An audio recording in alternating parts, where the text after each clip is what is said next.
Hello, my name's Helen Allett. I'm an obstetrician and I work at the Liverpool School of Tropical Medicine, but I have worked for many years in the NHS and also in Uganda. So I'm just going to talk you through some of the concepts about global maternal health and some of the challenges that we face in trying to bring about improvements. So we have some learning objectives, which we're going to start with appreciating the scale of maternal mortality and morbidity, and then thinking about why women die, both medically but also the other underlying reasons behind that. To appreciate the services that need to be provided by a health system to save both mothers and newborn lives and improve their health. To understand what we mean by the signal functions of emergency obstetric and newborn care, and to consider the 3 delays model.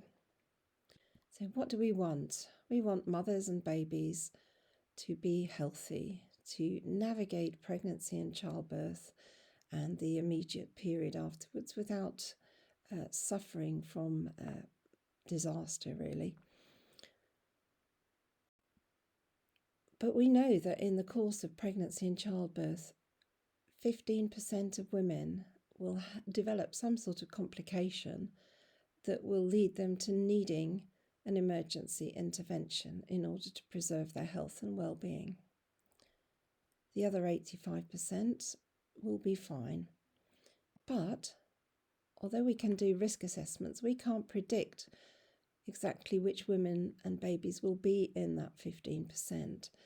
So therefore, to keep everybody safe, we need to make emergency care available to all women and babies, because without this, many will die, sadly, or suffer complications. The global health community have produced targets for maternal health. Up until 2015, we had the Millennium Development Goals, and the target there was to reduce deaths of mothers by 75% from the start of that millennium period. By the end of 2015, it was estimated that there had been a global reduction of about 45%, which was a big improvement, but nowhere near the target. The rate of reduction did increase following on from 2000, but despite that, latest estimates in 2017 estimated that 295,000 women died around the world each year, meaning that we had a maternal mortality ratio of 211 per 100,000. And I'll come on to explain exactly what the maternal mortality ratio is in a few minutes. The other thing that has been notable is that progress has been far from uniform in all countries, and there are some great disparities between different countries. So this is a publication that has been produced by joint agencies looking at trends in maternal mortality. The thing of note is that the comparative figures are very different between developed and developing countries. So in the least developed countries, on average, the maternal mortality ratio is 415, and that's more than 40 times greater than in Europe. So it shows you the differences are very stark. So just looking at this map, this heat map, you can see that the darker the colours, the greater the ratio of women that are dying. And you can see the darker colours largely exist in sub-Saharan Africa and to a lesser extent in South Asia. So there are 10 countries that have had almost 60% of all maternal deaths reported in 2015. So in terms of absolute numbers, this does relate a little bit to the population and not to the rate of death, but the total numbers are there to see. So Nigeria, India and the Democratic Republic of Congo have had far the greatest contributions to maternal deaths. But it's not just mortality that concerns us, because for every woman who die, it has been estimated that 20 women will survive but go on to experience consequences related to morbidity that have arisen in the course of their pregnancy or childbirth. And it's not only the mothers, the huge toll of newborn loss. So it's about 2.6 million stillbirths around the world every year, of which half occur because the baby has died in the course of labour. Another million will die on their day of birth, so shortly after they're born. And in the first 28 days of life, 2.9 million children die. And it's often very related to the management of maternal conditions. So just to place maternal death in context of the other major causes of disease. So you can see that, not surprisingly, ischemic heart disease and stroke are the biggest single contributors to deaths around the world each year. But maternal conditions contribute 295,000. I've just put the COVID deaths to date this year just to add context, and we've seen so far 1.2 million deaths in the past 10 months. So it's likely that by the year end, COVID will be one of the major contributors to global deaths. So let's just think to these definitions that I've alluded to earlier. So what is, first of all, the maternal mortality ratio? And that is the maternal deaths in a given period of time per 100,000 live births as the denominator in the same period. And this is the most used indicator. This is what you will see in lots of reports, shortened to MMR, maternal mortality ratio. You could question about the 100,000 live births, and you might think, why isn't it all births? And that's a good question to which I don't have an answer. But the key thing is the denominator is applied uniformly across all countries, so it's a good comparator. A maternal death is defined as the death of a woman either while she's pregnant, and that means at any stage in pregnancy, or within 42 days of the ending of a pregnancy, whether that's through abortion or birth, irrespective of the duration or site of the pregnancy. So that would include ectopic pregnancy, for example, from any cause related to or aggravated by the pregnancy or its management, but not from accidental or incidental causes. So if you were in a road traffic accident, that would not, for example, be a maternal death just because you happen to be pregnant at the time. So what do we mean by direct and indirect maternal deaths? So direct death is a death that happens directly due to complications of pregnancy, and it couldn't happen without a pregnancy having happened. So, for example, a death from eclampsia is a direct death because eclampsia is a disease that can only arise during pregnancy. Or a death from a postpartum hemorrhage would be a direct death because you cannot have a postpartum hemorrhage if you have not just been pregnant. On the other hand, an indirect death is a death from a condition that is either pre-existing or arises in but is exacerbated by the pregnancy. An example of that might be a cardiac disease that's made worse by pregnancy. Generally speaking, the countries with the higher maternal mortality ratios, in those countries, a greater proportion of the deaths are direct deaths, whereas in more developed countries with lower MMR, you will tend to find that the indirect deaths predominate. And that's because we have ways and means of almost eliminating the direct deaths. So, in terms of consequences of a maternal death, children whose mother have died have a much greater chance of dying themselves in infancy. They're more likely to suffer from a nutritional deficiency. They're less likely to be able to access health care. There's a greater rate of school dropout if your mother has died, and a greater rate of family fragmentation. And the girls whose mothers have died are more likely to marry and become pregnant as adolescents themselves, and so the cycle is at risk of perpetuating. This is just some data from a confidential inquiry into maternal death that took place in Kenya. And the key things were that there were delays in starting treatment, inadequate clinical skills and inadequate monitoring of the mothers. And these were really major contributory factors amongst the health workforce related factors into maternal deaths.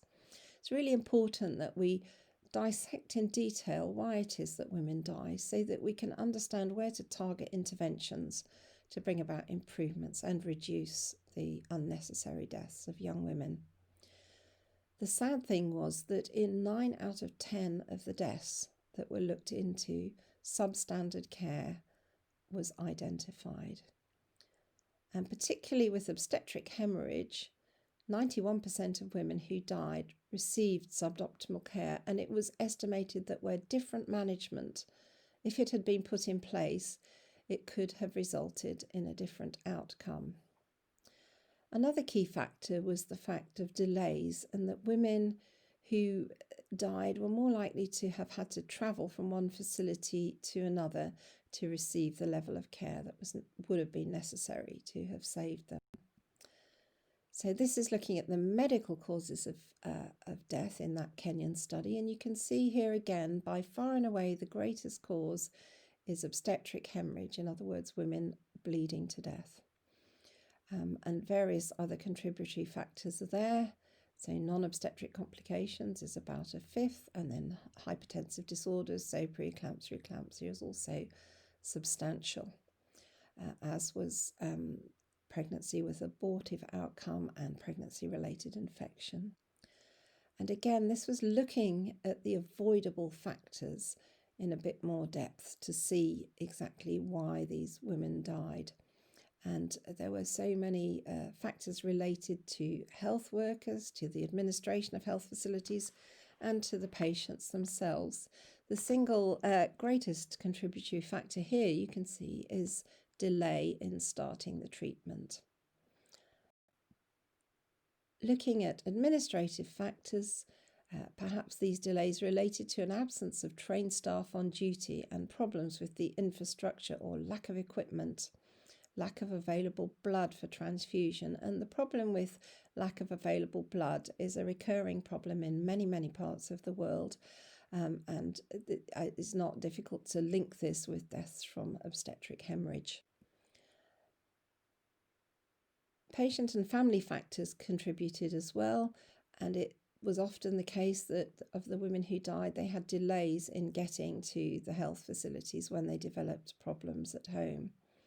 Perhaps they found it difficult to make that decision to go to the health facility. There were also linkages to a lack of antenatal care and other factors that you can see there. So to save these lives, a health system must be accessible to everybody.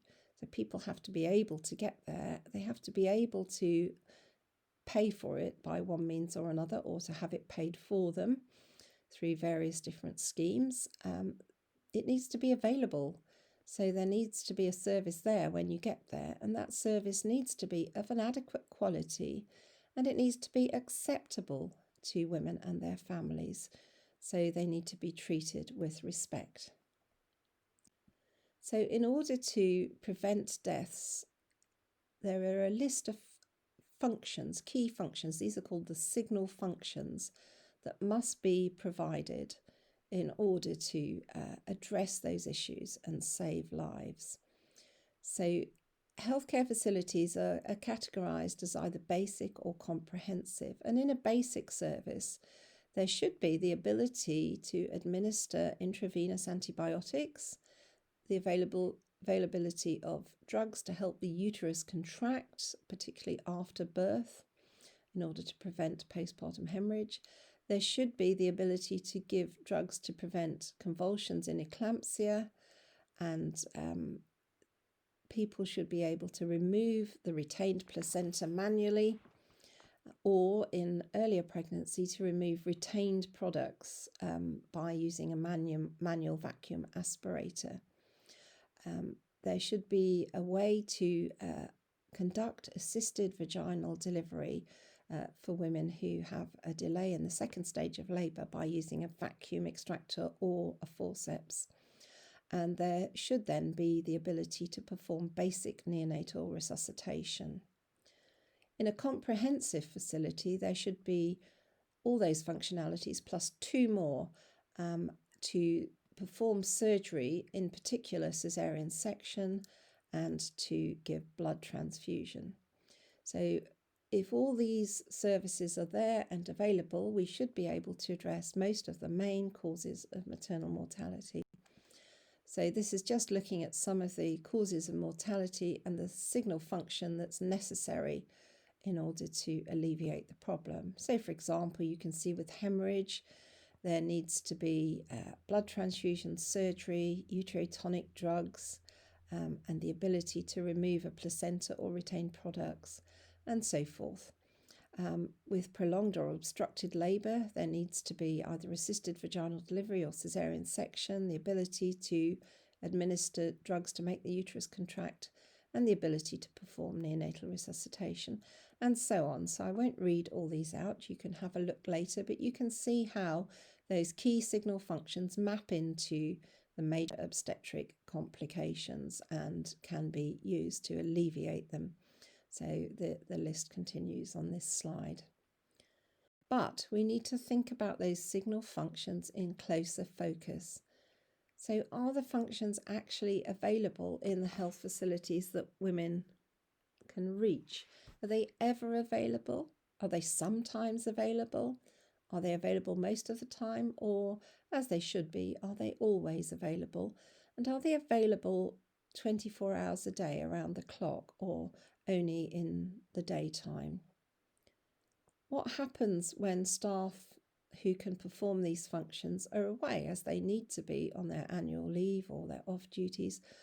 Are there arrangements to provide cover so that the functionality can continue? Does a health facility have electricity around the clock for light and perhaps for electrically powered sterilisation of equipment? Is there actually running water in the facility? Are drugs available, and if so, are they in date? And are the drugs stored appropriately? So, for example, oxytocin, one of the most important drugs in obstetrics, need to be stored in refrigerated conditions in order to retain its activity. So is there a drug fridge? If equipment is there, is it actually working? I've been to many health facilities, for example, where the sphygmomanometer might be there, but it's long since ceased to work, and so people's blood pressure couldn't be measured. And importantly then, are measures in place to either replace or mend faulty equipment? So all these questions need to be asked when we're thinking about actual functionality and the availability of those key signal functions around the clock. Because we know that there is a correlation between meeting the need for emergency obstetric care and that maternal mortality ratio. And you can see that in this slide, and looking at that line of best fit, you can see that the more that the needs for emergency obstetric care are met, the lower the maternal mortality ratio. And the converse is also true, that the less available the key signal functions are, the more women will die. So we need to ask ourselves, are those commodities that are on that list actually available? And this is just a snapshot. It's a few years old, but you can get the point, looking at the 3 groups of drugs on that list of signal functions. So drugs to make the uterus contract, oxytocin, magnesium sulfate, which is a key drug to prevent and reduce the risk of convulsions in eclampsia, and injectable antibiotics. And this is across several countries, and you can see that in quite a number of the countries taken part in that survey, that there were big gaps, and lots of places didn't have those very basic commodities available to use to benefit women. We know that in order to achieve the best results, care needs to be quality care, and not just any old care. The Lancet has recently undertaken a commission looking at quality of care across the board, not just in maternal health, but in all aspects of health provision. But maternal health is a very good mirror into the quality of care in the health system as a whole. So you could replicate this map pretty directly with quality of maternal care. And again, you can see that it's not dissimilar to the heat map that I showed you earlier on about where in the world women die. And we can see that in sub-Saharan Africa and South Asia that there are really the quality of care has the greatest need for improvement.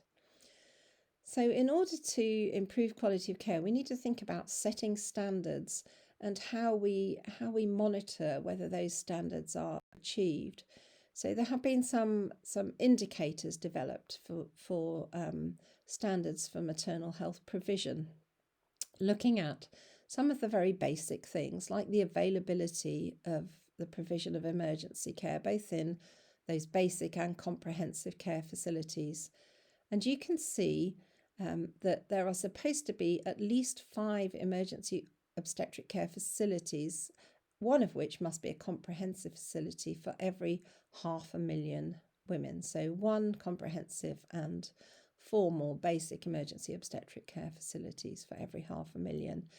But that in itself is not enough, because there has to be a careful geographical distribution of those facilities so that across the country, without them all being just focused, for example, in the capital city.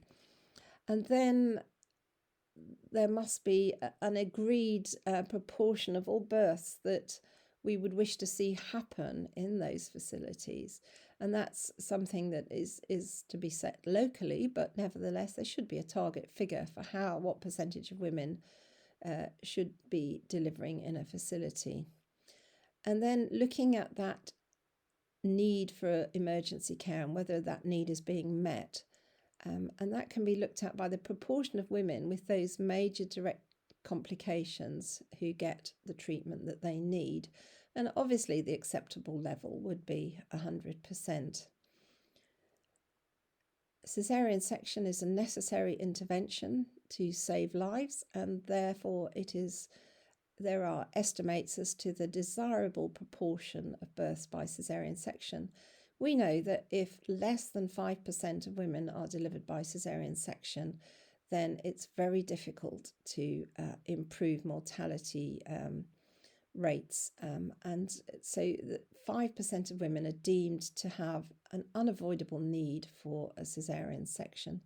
Equally, though, there's a problem at the other end of the scale with too many caesarean sections being done in many parts of the world. So it's been suggested that a top rate of an acceptable range of caesarean sections should be 15%. There have been cases made for it being no more than 10% or being up to as much as 19%. But certainly 15% seems a reasonable target to aim for. And then something else to look at as an indicator is the direct obstetric case fatality rate. And that refers to the rate of women who suffer those direct complications in facilities, how many of them survive and how many of them do not. And the target is that there should be less than 1% of women with a complication who are in a facility, less than 1% of them should die. There should be the means of saving 99% of them, in other words. So those are the key indicators by which we can gauge whether the provision of emergency obstetric care is in any way adequate. So thinking about women and how they get to facilities and whether the care is available for them, this 3 delays model was something that was developed way back in 1994, but it really remains very true today. And it relates then to a sort of accumulation of lack of access to that vital emergency obstetric care. So the first delay is a delay in reaching a decision to go and get care. And this is a little bit more complicated than you might first think. The second delay occurs in actually getting to that place of care once you've made your mind up to go. And then the third delay is the delay that occurs within health facilities. Once a woman has got there in need of emergency care, she may not get that care as soon as she needs. So let's just unpick those 3 delays in a little bit more detail. So that first delay, let's think about what influences the decision of women and their families to go and seek care. And very often it's distance and difficulty, therefore, in reaching a healthcare facility. And in some places where roads are in very poor condition, even a distance of 10 miles might be too much. I can remember when I was working in Sierra Leone, for example, the staff used to talk about distances in terms of what they termed motorable roads. So a road you could actually drive a vehicle down. And quite often women in remote areas live some distance from a road that a vehicle can reach and would have to be carried perhaps to that road. So the harder it is for you to reach a facility, that may delay your decision in going, but perversely, then it will worsen your situation when you finally do decide to try and get there. Cost is a major factor, and in many places healthcare is not free. There isn't a national health service, and people have to pay, and they really struggle to do that. So they may try to avoid healthcare facilities for birth because of the issue of cost. And then there is the perception of the quality of care available.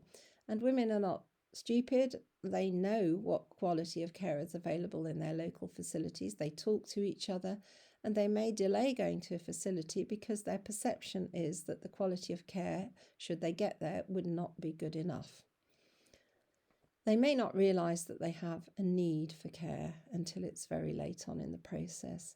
And there are cultural attitudes that also play a part. In some parts of the world, a woman is considered to be good and brave if she gives birth at home, whereas she would be considered perhaps cowardly to want to go to a healthcare facility to give birth. And that's an attitude across that society. Women's status plays a major part because women very often are not enabled and empowered to make decisions for themselves. Their decisions may reside with the male members of their family or older women in the family. So there is not just a matter of the woman making her own mind up that she needs and would like to go to a health facility. There are issues of economic and educational status, and we know that the least educated women are those who struggle the most to reach health facilities. This is just an example of a woman's voice talking about the first delay, and she said, "The men make such decisions. If I go to hospital and incur any cost, I can't pay. Also, as a woman, I have no right to make a major decision. It's the men who take such decisions. When I was in labour, my husband was not around, so I waited for him to return, and that kept me in labour for 2 days. If I had the power, at that time I would have gone to hospital." So that just encompasses, that statement, a lot of the points that I've just made on the previous slide. So then the second delay, and this relates to the distribution of facilities and the travelling distances and times to get to them, and the availability of transportation, the affordability of transport, the weather, and the time of day or night. These 2 pictures I took in Uganda, and that's quite a major road that you can see there. I just held my camera out of the window of the vehicle to take that picture in the rainy season, and you can see that road looks more like a very rutted riverbed than an actual road. Can you imagine being on the back of a motorbike trying to go down that road in the middle of the night when you're in obstructed labour? Very difficult. And the major means of transport for most people in that area would be a bicycle. So we can see, and perhaps bearing that in mind, that there's huge urban-rural disparities in issues to access to emergency care. And this is highlighted by this graph that's depicting the difference between urban and rural caesarean section rates, because caesarean section rates are quite a good proxy for the availability of emergency care. So you can see that caesarean section rates in urban areas are much higher than they are in rural areas. And that's not because women in urban areas need caesareans more than women in rural areas. It relates to access and provision. All this business about access is incredibly important, particularly when we think about the timing from the onset of complications to death. And we can see from this data that particularly with hemorrhage, women can die very, very quickly. And so with a postpartum hemorrhage, it's estimated the average interval between the onset of the hemorrhage and death, where there isn't any medical intervention, is only 2 hours. And that's very much a contributory factor to all these deaths from hemorrhage.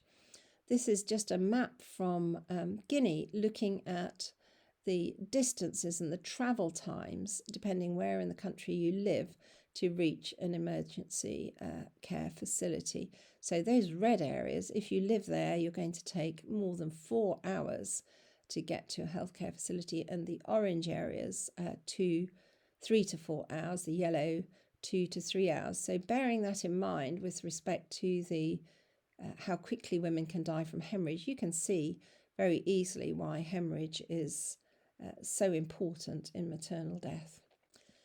Coming on to that third delay, this is relating to delays that occur within health facilities once women have reached there. And that's caused by many contributory factors, so a lack of capacity, perhaps of staffing or beds available. I took this photograph in a major hospital in sub-Saharan Africa. These women were all reporting in labour, and this was the queue to get into the labour ward. Such was the lack of capacity. Delays with transfer to higher facilities, say that if you're in a basic emergency care facility but it's identified that you need a caesarean section, then there will be perhaps delays in transferring you to a comprehensive facility where that caesarean could be undertaken.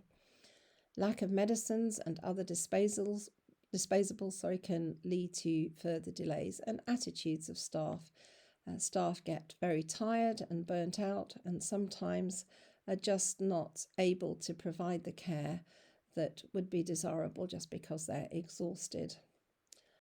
This is one solution that I just loved. So this was a picture taken on a shelf in a pharmacy, in a hospital pharmacy in Rwanda. And this paper bag, it's very important it's a paper bag because plastic bags are illegal in Rwanda.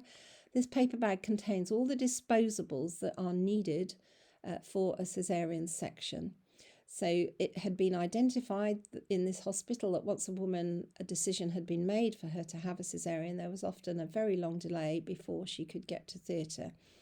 And sometimes this related to the fact that these items were all over the place.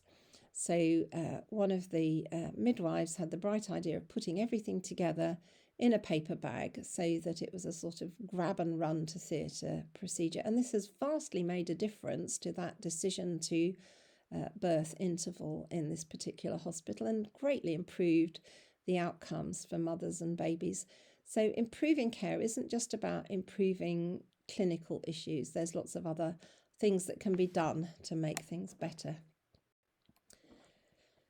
Equity. So this relates to availability of services for people in all ranges of income.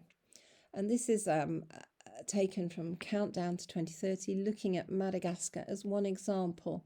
And you can see that there are huge differences in skilled attendance at delivery. So having your baby born with a skilled health provider present. And you can see that for the richest fifth, it's almost 100%, both in rural and urban areas. And for the poorest people, it's about 1 in 5 of them are able to have that vital support they need to give birth. So huge inequities persist. So it does cost money to provide good quality care to women in labour and in pregnancy and to newborns. And we can see that where the money is there, the care is better and far less women die. Where there is a lot less money spent on health, there's a far greater proportion of women who will die. This is an old map, but it still holds true today. And again, you can see that the least money is spent on healthcare in sub-Saharan Africa. And that is very strongly correlated to the greater rate of maternal death. So who does pay for all this care? Multitude of different bodies, whether it be national governments, multinational or bilateral aid, NGOs, so big ones like the Gates Foundation, or small NGOs, insurance policies, which might be community insurance policies, private or state-sponsored insurance policies, or out of pocket. This means money spent by the patients and their families themselves, which can be to pay for the services that they obtain, or it might be so-called informal payments or bribes made by health workers for the provision of services. And it's not just that they have to pay fees, but they may have other costs. So they've got to eat while they're in hospital, and food may be more expensive, and anybody who's in hospital will lose earnings. And often in sub-Saharan Africa and other parts of the world, relatives go to the hospital with a patient and stay with them. So they are losing out on their earnings as well as the patient themselves. So this is just a quick look at the aid spending. And you can see maternal health spending is red. And you can see really that there's been very little difference over a 5-year period in how much money is contributed by aid to maternal and newborn health. Been greater rises in child health. Reproductive health has risen, but again, that has somewhat stalled in the final 5 years of that survey. Unfortunately, data always lags behind real time. So this was a publication in 2017, and the latest data available to them at that time was up to 2013. But it's probable that things haven't changed much since then. So this has been a real gallop through the kind of basic issues in global maternal health care. And we've seen the scale of maternal mortality and morbidity, and looked at it in relation to other causes of mortality, and understood that it is not uniform around the world. We've thought about what's needed to make a difference, and that vital provision of emergency obstetric and newborn care signal functions and how they relate to saving mothers' lives.